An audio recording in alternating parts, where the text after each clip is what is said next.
what do we say when we are questioned about the bad things? And I think two of the big ones we hear all the time, slavery and women's rights. And I know we don't have a lot of time left in this part of the program, this segment, so if we need to get into a little more of it next one. But are there some things that we could look to for those bad things, like slavery, for example?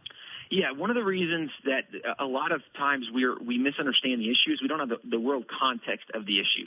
And in world context, one of the things that we forget about slavery was an American problem. Slavery was a universal problem. In the history of the world, every single people group at some point has been enslaved, at some point has enslaved somebody else.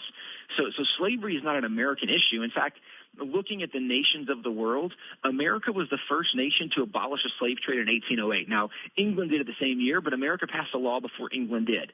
So England and America were the first two to abolish the slave trade.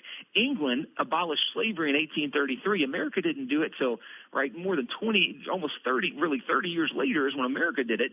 However, when America ended slavery, only 3 nations had outlawed slavery before America, England being the first.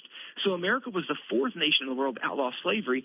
And people still don't have perspective that even today there's 193 nations at the United Nations.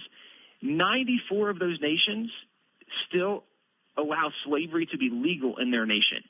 So slavery is still a universal problem. There's 40 million people that are enslaved in the world right now today.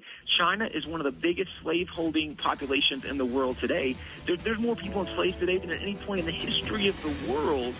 And today we get such a bad view of history, even in the American perspective, that we don't know that even though there was slavery in America, as long as there were slaves in America, there were people fighting to end slavery in America. And largely it was Christian leaders who were saying, hey, this violates God's ideals